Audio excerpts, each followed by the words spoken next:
This week, we lambast our way through the indie sci-fi thriller titled The Signal. And along the way, we asked, did the director take a page out of Michael Bay's School of Slow Motion?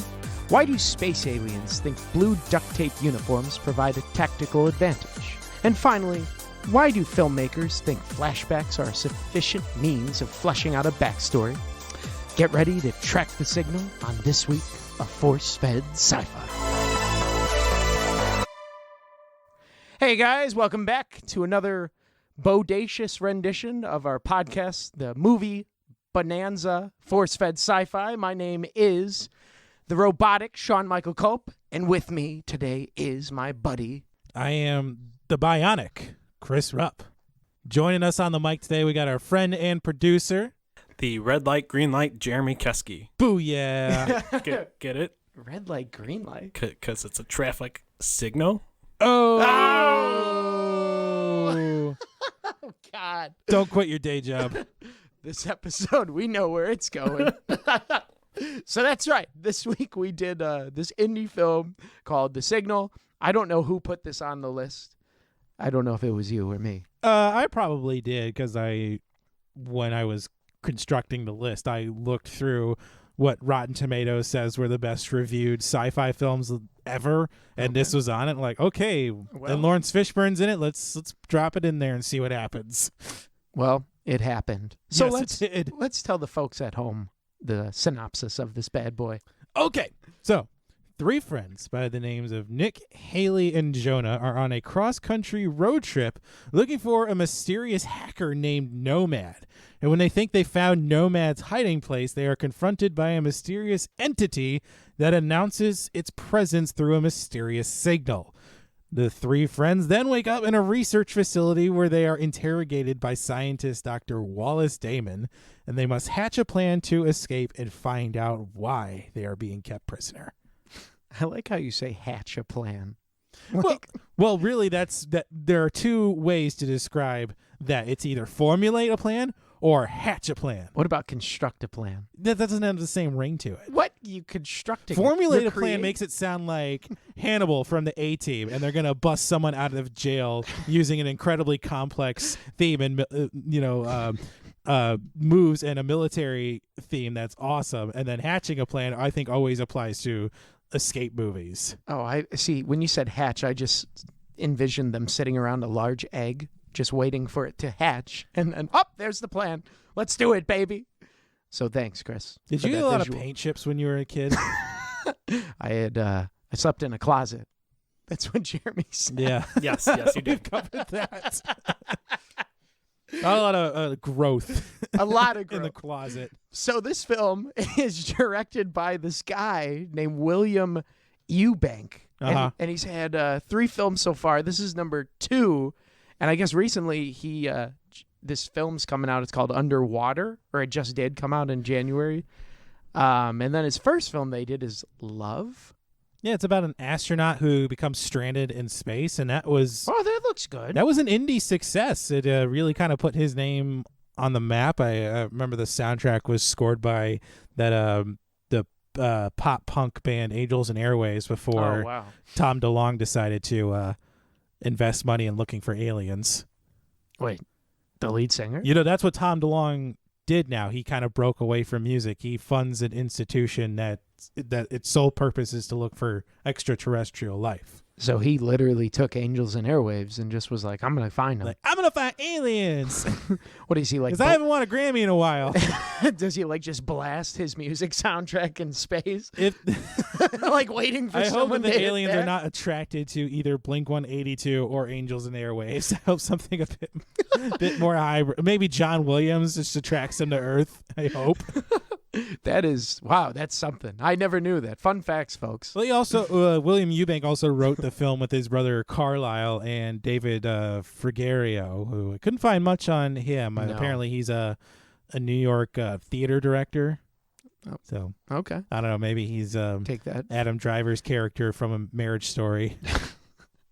And this film stars this guy named Brenton Thwaites. Yeah, who... I've seen him before in what was it? Pirates of the Caribbean. Dead Man Tell No Tales. Which is the worst film in the series. Yes, it is. Oh. Apparently, we just burst Jeremy's bubble with that. Do you like it, Just Jeremy? please, Jeremy, defend Dead Man Tell No Tales. I liked it. I mean, it's entertaining. Absolutely, it's Johnny Depp, Pirates of the Caribbean. But Isn't that the one with Ian McShane and Penelope Cruz? yeah, It is, isn't it? and no, Oh, it's really No. bad. no, this is which, the one. Which one is No. Dead Men Tell No Tales? That's the most recent one with shoot, I forget his name. Jeffrey Rush. No, Give me a moment. He's in like all of them. oh no. Yeah, this so's this Johnny one Depp. has what's his face? Oh, that's Javier Bardem. Yes, thank you. Yeah, this is the one where Geoffrey Rush's character dies. Jeffrey Rush dies because he falls down a giant Oh, CGI okay. I think I was waterfall. mixing it up with On Stranger Tides. That one was the worst. Okay. I All agree right. with you, though. Now- Dead Men Tell No Tales is actually Dead good. Stranger Tides, I liked. Oh. Yes. Well, this is a sci-fi movie podcast. We can't go down the fantasy pirate trail. here. Anyways, Also starring Olivia Cook as Haley. Whoever the heck that is. She was on a television show called Bates Motel a few years ago, which has served as the sort of prequel to the film Psycho, Oh, okay. with a I've heard of young, that. kind of delving into how Norman Bates became, how that all came around. She was also the female lead in the Steven Spielberg adaptation of Ready Player One. Oh, okay. So her career, it seems like, is probably blossoming more than these two. The guy, what is he? Bea Bo Knapp. Canap. Please do not ask Sean to pronounce anything ever. And this guy was in South. You'd see Pamela and you'd say, "Oh, Pamela." This guy's in Southpaw and Run the Night. Run all night. There we go. Sean, you did graduate high school, right? He did. I don't know. They let him in the National Guard. That's not much. They give you a crayon and Well, say, he- scribble on this Bo piece Knapp of was in paper." one of my favorite comedies from a couple of years ago called The Nice Guys with Ryan Gosling and Russell Crowe. Oh, okay. Also, rounding out the principal cast, we get Lawrence Fishburne as Dr. Wallace Damon. Dr. Wallace. Yeah, the legendary. Well, I guess maybe legendary. What is he? He's Is he legendary? Yes. Yeah, he was good in this film. There isn't much more we can say about Lawrence Fishburne. I mean, go back to our previous episode on The Matrix. Do you think he's typecast as Morpheus? Yes. I Without a that's doubt. what I always think about when somebody mentions Lawrence Fishburne. Yeah. Even before Even in this film. Even before he did Morpheus, he was always kind of in this mentor role, especially in Boys in the Hood, where he plays Cuba Gooding Jr.'s his character. He plays his father. He plays appropriately named Furious in Boys in the Hood. So he's just kind of teaching Cuba Gooding Jr. how to grow up and become a man and get an education and move out of the hood. Okay. I have not seen it. He's also in Apocalypse Now as a young lad. He lied to get on the set. He was 15.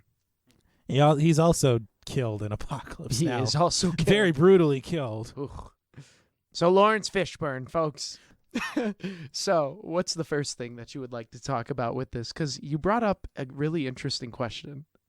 Because this film starts out on a road trip. Yeah, I kind of want to get your guys' thoughts on what are your rules of a road trip? I mean, we've all been on a pretty long one. I think the longest one I've been on is 9-10 hours. Oh, And these kids, they're going on a cross-country trip from Massachusetts to California. That's a long trip. It's really long. That's days. I really don't think many people do that these days. No, I mean, most people can afford to fly. Right. Because it's probably more affordable. Or even if it's difficult to afford, I bet they still prefer spending the money. Mm-hmm. Right. Yeah. But these kids decided to drive in a Right. rinky-dick old car. Mhm. Right? Yeah. Because it was falling apart. Right. I doubt that car would actually make it. No. No, and that's the thing you don't take into account when you're doing a trip like that is cross country. You have to take into account that you are going to have to repair it at some point. either you're going to need an oil change or brake pads or tires or something. So you got to find a repair shop or know how to do some sort of repair on the fly. Mm-hmm. Right. Well, to answer your question, my rules for a road trip, the longest one that I've been on, probably about 13 hours. Oh my, where were you going? South Carolina. Oh. So, in any case, I like to get through road trips fast. Limited stops. So, don't drink a lot of water, basically. Dehydrate yourself. And other than that, I don't know. I get to control the music. Well, I mean, you have a small child. I mean, have your rules changed with traveling with a small child? Well, oh my goodness, we did drive up to New York the last summer, and that was quite a drive, I will tell you, with a 1-year-old. Yeah, we just wanted to get through that as fast as we could. There were, oh my gosh, like both times there and back, he was screaming and crying the whole way, and I could not take it. Oh boy. God. I would even think like you'd have to leave the night before just so maybe he would sleep for most of the drive there. Well, we tried to leave early in the morning so he'd at least keep sleeping. Right. No. Didn't work. So did you and your wife ever switch off driving? Yeah. Oh yeah, definitely. I think you have to on a long trip absolutely, like that. Absolutely. Mm-hmm. I mean, for me, I think the longest I've gone on is usually 8 hours when I go up to northern Minnesota. And I always my thing is I like to get gas up my car the night before. That way I don't have to waste time trying to get on the road and doing it then. Also, I always leave super early. I always get up between like 3:30 a.m. and 4 a.m. and just book it. I bypass most of the traffic heading north, and by the time like traffic is supposed to get really bad, I'm already in the woods of central and northern Wisconsin, and traffic is just like, what traffic? That doesn't exist. Also, you need a cool like playlist for the first couple of hours, and then you could transition to whatever podcast audiobooks you want to listen to. Like the Force-Fed Sci-Fi podcast. Yes. Or also what I do if I'm going somewhere, I think I did this when I went to Ohio a couple of years ago. I found a couple episodes of my favorite podcast, Small Town Murder, that talk about murders in a small town, hence the title. So I picked a couple of towns from Ohio. Like, I'll cue these up and listen to these going to Ohio to pre-scare me before my trip. Nice. As long as you're not driving at night, I'd be freaked out probably. I don't care about driving at night. It doesn't bother me. Well, I'm saying while listening to those. Yeah.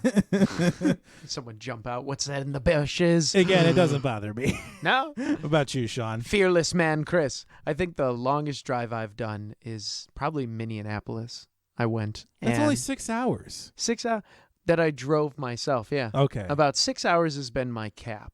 Because usually, like I never drove when I was a kid when we went to Florida. I just like sat and watched movies in the back. So it was very passive. Well, yeah, if you're driving there when you're 8 years old, I mean, you should not be driving. Yes.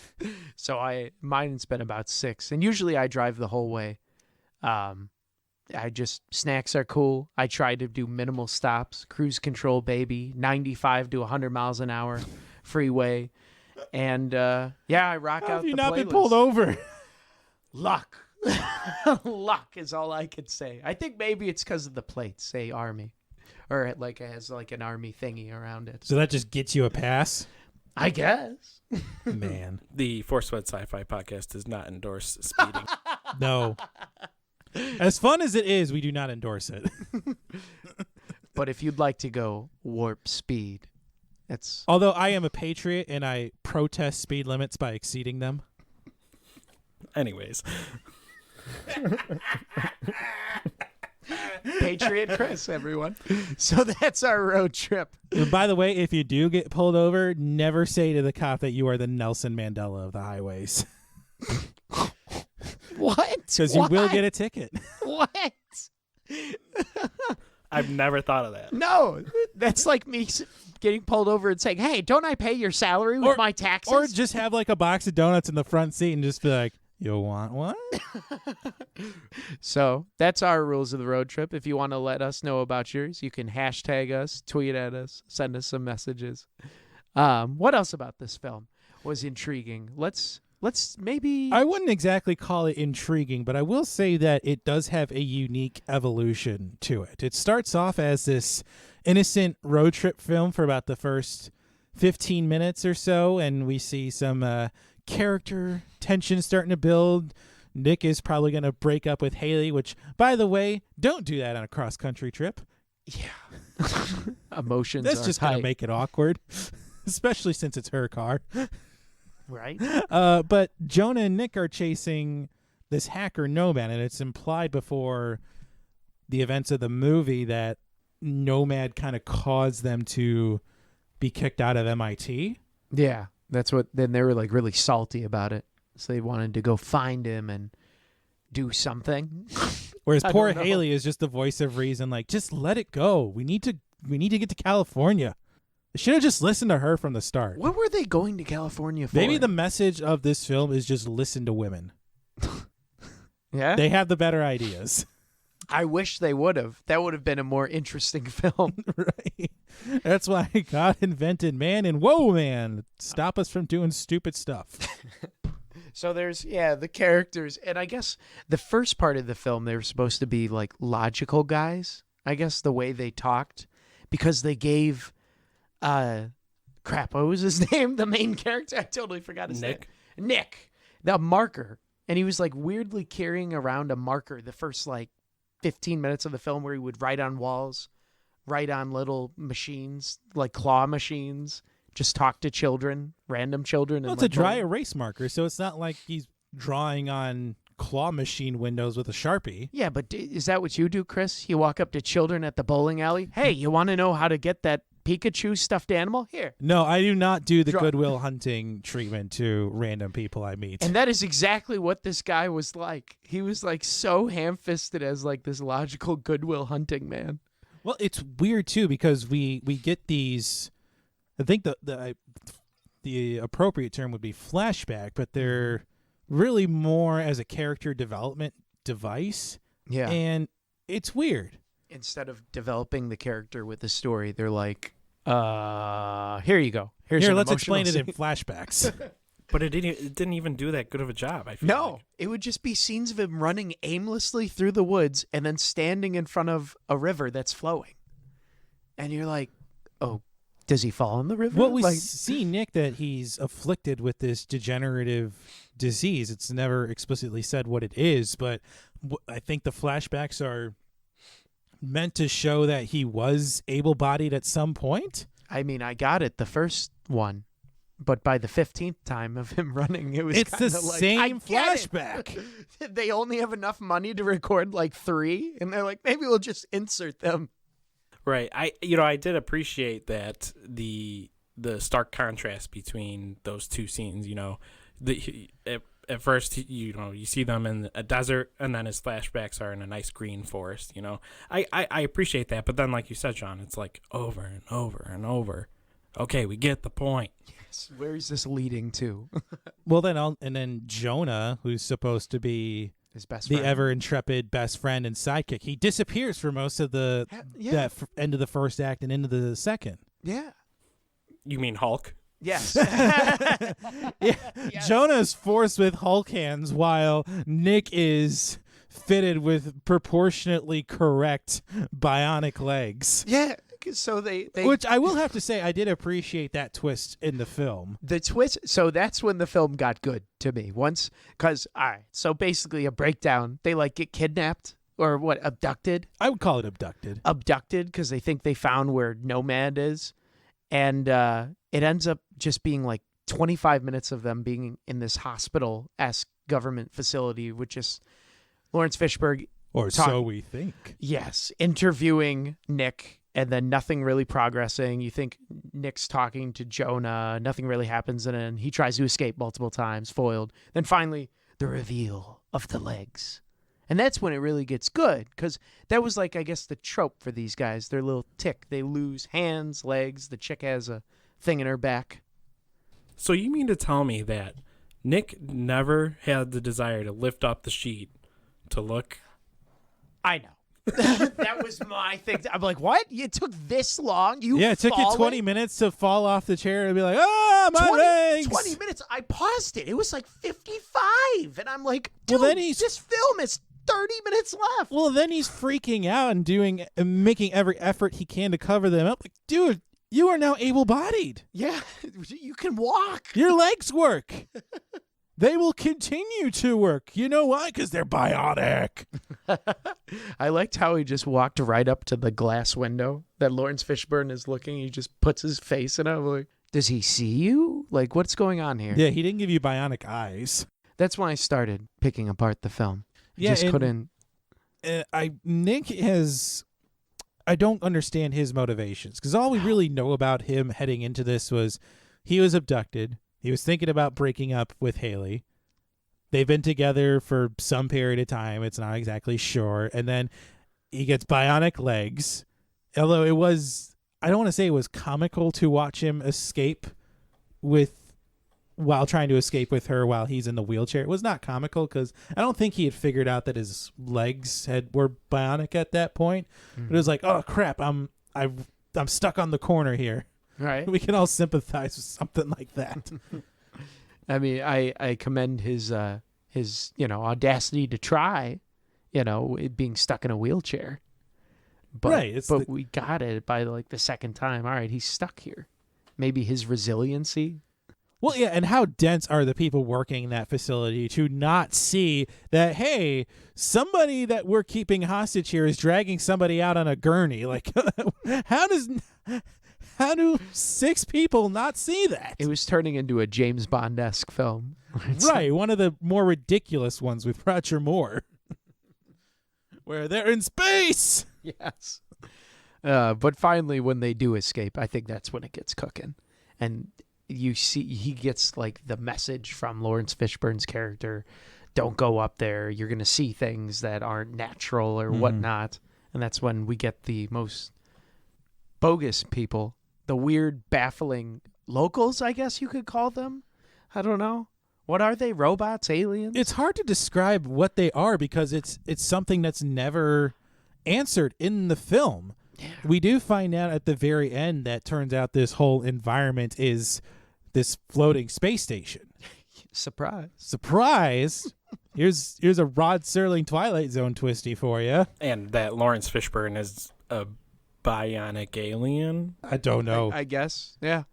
And the numbers equal 51 if you add them all up. So stupid. There was this dumb gotcha. Oh, we're in Area 51, man. See, this is why I don't think that the film is like a true film. It just feels like a really long episode of The Twilight Zone, or may have been better served as sort of an entry in the Black Mirror series. Yeah, that would be nice. I was thinking that while watching this. Like, this would work as like a Netflix original, like, little TV. But this is not a movie. No. This is like a B movie. Like how back in the day, maybe 20 years ago, you knew when something was B movie material. But this somehow got great cinematography, decent special effects, and Lawrence Fishburne. So it somehow made it into the market. Which, again, we kind of have to wonder how much of Lawrence Fishburne's salary is part of that $4 million budget. Well, enough because... It's probably $3 million. Because the tactical outfit was blue duct tape. I know. What the crap, man? Like, are you kidding me right now? But they're robots. They don't care. They have camouflage duct tape. It's there. But why blue? You stick out like a sore thumb.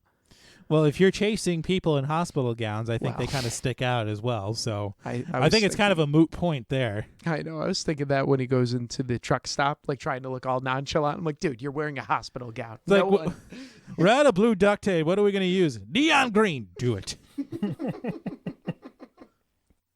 But that was a good disguise of the CGI legs with the pants. Having them wrap it. I thought that was a pretty that's how you trick. That's how you can kind of cheap up the production a little bit. Mm-hmm. Like, listen, we don't need to CGI his legs because we don't see his legs. They're duct tape under the hospital pants. What did you like about this film? Maybe we can. it's weird because I kept waiting for the film to start really, really cooking, like you were saying. And I think when Nick and Haley really do escape is sort of the end of that whole progression. It was when they're abducted by the EBE, which just call it alien. It's shorthand for alien. And until that point, and I would say maybe that was about 50, 55 minutes into the film, where that just abruptly stopped. Because then we meet that weird character of Mirabelle, and she's muttering nonsense about angels and horns in the sky and all that. And then we meet James, the creepy truck driver who tries to take Haley, which is very Texas Chainsaw Massacre-y. The film just jumped the shark at that point when they're on the surface and trying to escape. It feels like 3 different films. Yeah. Because you have the beginning where they're doing road trip, and it's like the old teenage, what would that be? A coming of age film. And then once they get kidnapped, it's like a weird thriller, mystery, what the hell's going on, horror film-esque. But then it becomes like this weird action thrill ride, like, oh, we got to save the girl and figure out where we are and get out of here, It just, with sci-fi elements mixed in, it's just they couldn't figure out a spot and, like, sit with it. And then we forget about poor Jonah. Yeah. Until we see his Hulk hands. He's gone. And then comes Hulk smash. Yes. But you were talking about that's what you did when you were watching I it. absolutely said that while I was watching it. What It was did, hilarious. What did Heidi say? She just gave me a stare and, the wife stare. you're an idiot. The stare of 1,000 words. just be quiet. Because this film has slow motion scenes and they're action scenes. And with Jonah, he's like pounding the ground to help them escape. I think it's a good opportunity to discuss what our lens flares were for this film. So many.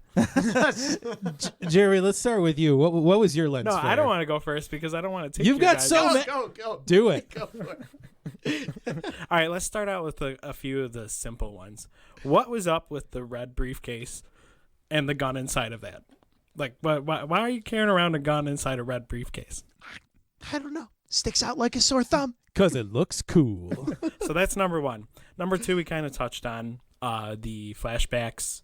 And then number 3, we also kind of touched on the slow motion. And then I don't know if you guys noticed this too.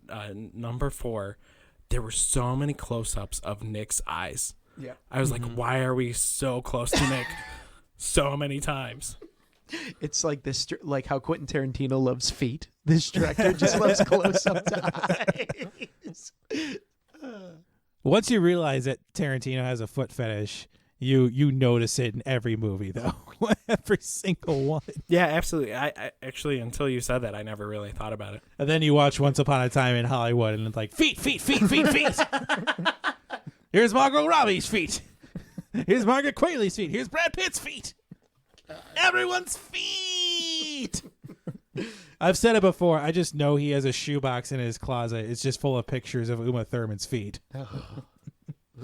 Well, did you guys have any lens flares that I didn't name off? Mine was the slow-mo, but particularly during Jonah's big hero scene where he's shot a couple of times in the chest and he's going to free them from the concrete barrier. It's the Hulk smash moment. Yeah. And it's like William Eubank called up Michael Bay. Like, I'm trying to do an action scene, but I don't know how to get the point across. And Michael Bay just went, slow-mo and explosions. That's all he said. Yes. That's all he said, and then he hung up the phone because he's not working these days. What about you, Sean? Lens flare. Mine was, the first was Nick, how he had that stupid marker all the time. I was like, oh man, is this going to be a thing where he just always has the marker for everything? But then it disappeared randomly, so that was good. And then the big truck flip scene where, like, at the end with the barrier, it's slow motion where they flip, and then it goes to a flashback, and then all of a sudden they appear right outside of the truck. So we like missed this like big portion inside. Like, how the frick did they get out? And then the flashback was just so off-putting. You're like, what the hell is going on? Yeah, the slow motion of that truck took so long. It's like, okay, we get it. We get Like, it. all right, I'm gonna go get a snack. And the truck will still be rolling. Like when it happens in Dark Knight and they flip the truck. That's cool, but this it just takes too many times. We No, get it. We get The it. truck in the Dark Knight flipped long ways. This flips short ways. I know, and it took longer to Right. flip. It's like, what's going on? We get it. You man. probably could have finished watching The Dark Knight in the time it took to watch that truck flip over in the signal. Those were mine too. That was good.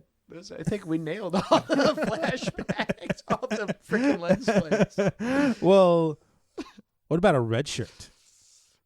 I don't know. I don't know. I had an almost red shirt.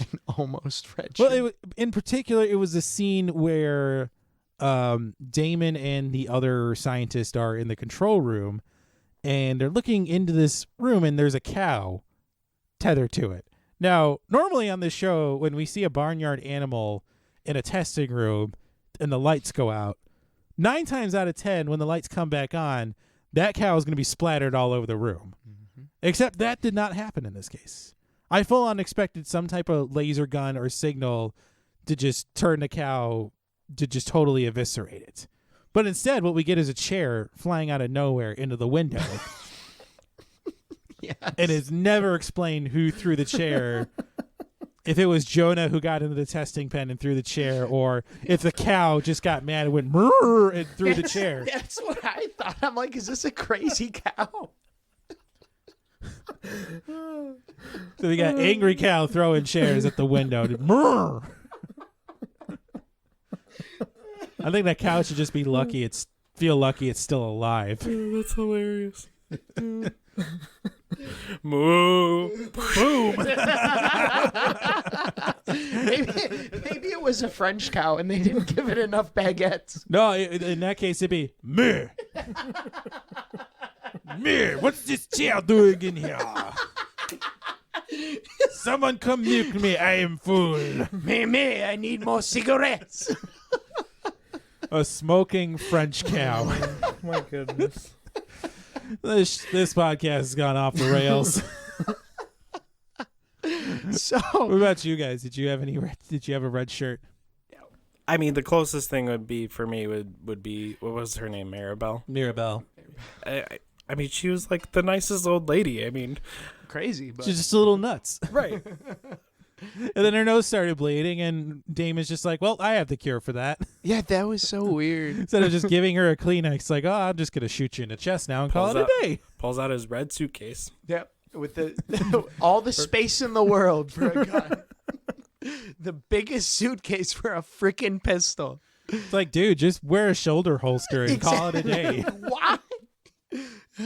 But he's an alien. I mean, he probably wouldn't know, like, how does one carry a gun? Oh, come on. They have a giant space city. They know. I mean, you never know.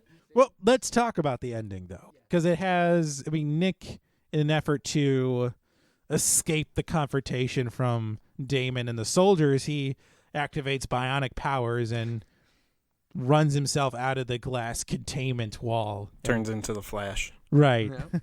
Yeah. I kind of was hoping that it would be a Justice League prequel. And then he escapes and's like, I need to adopt an alias, Barry Allen. I moved to Star City. Yes.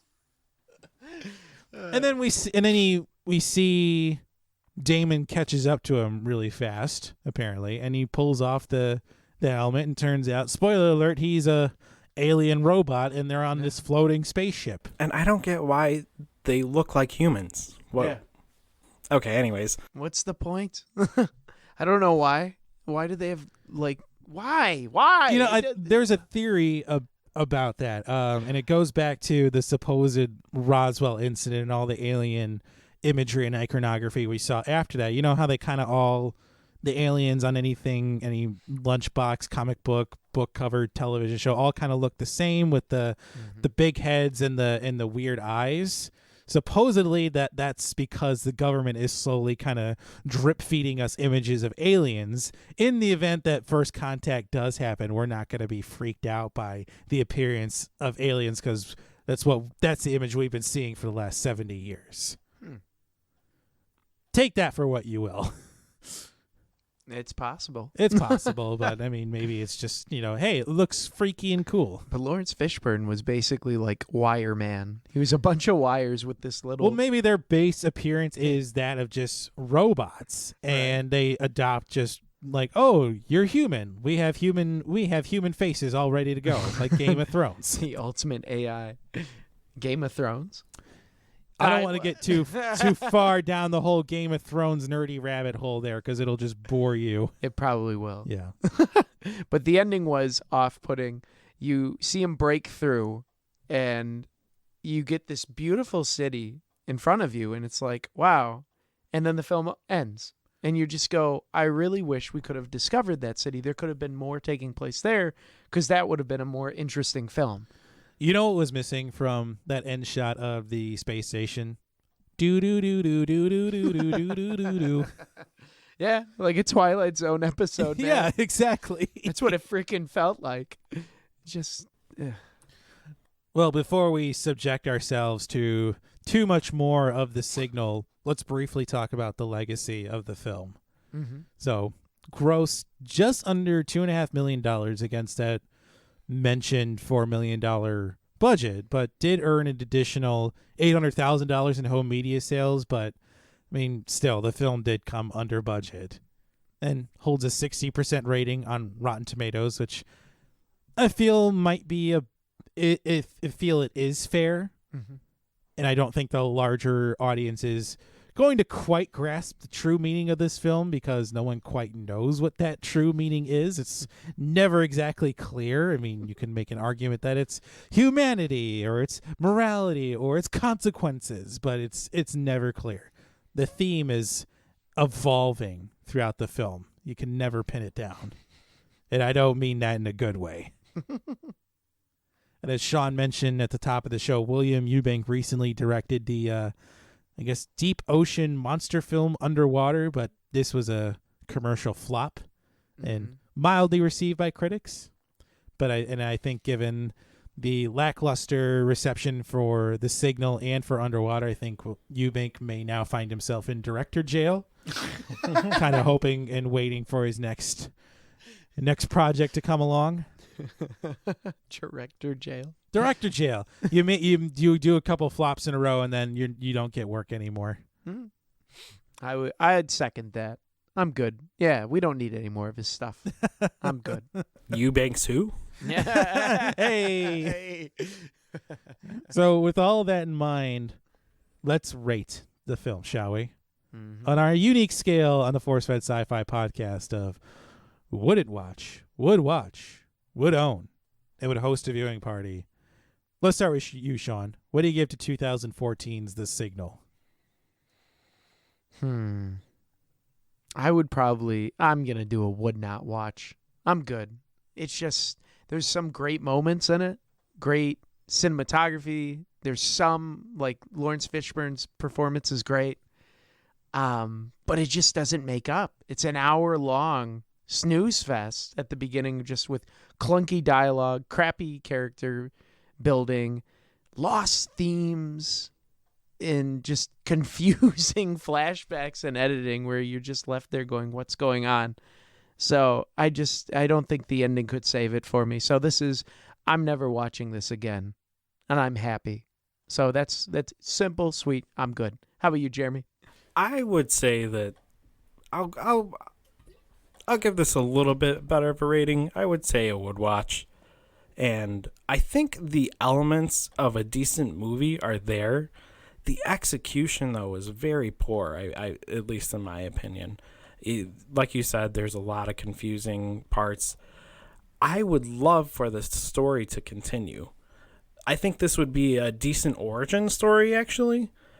And then leading into, something else.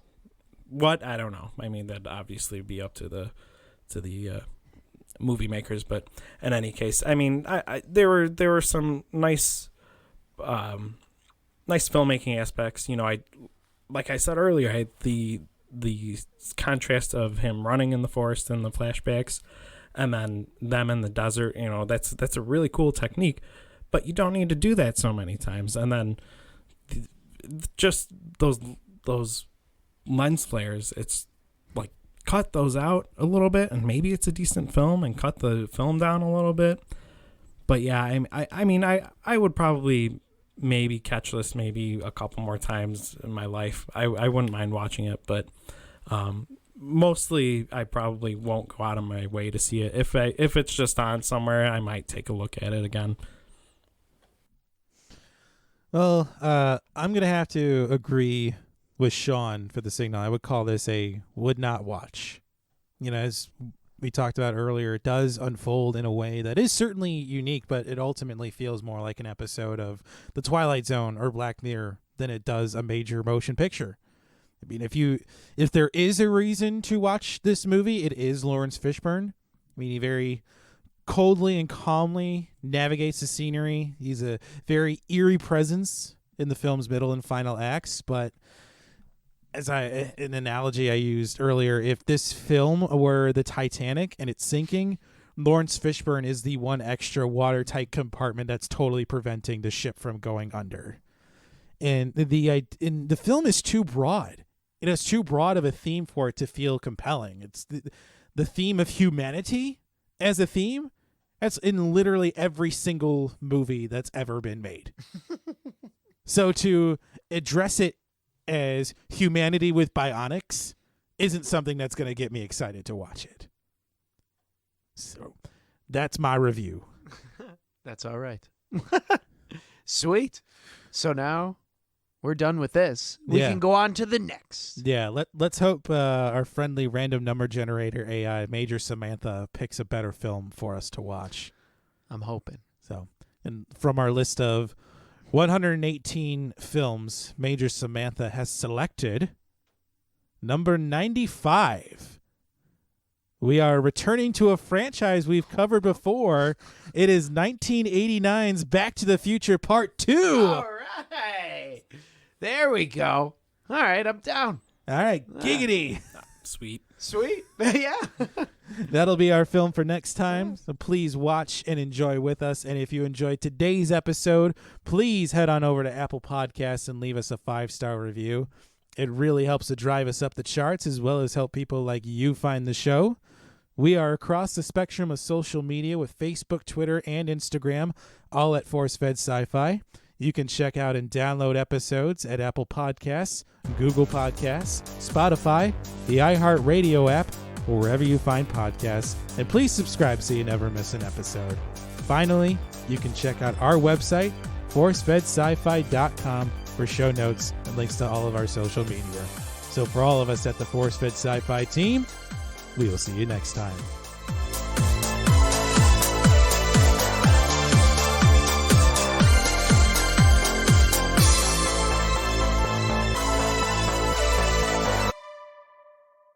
ForceFed Sci-Fi is written and hosted by Sean Culp and Chris Rupp.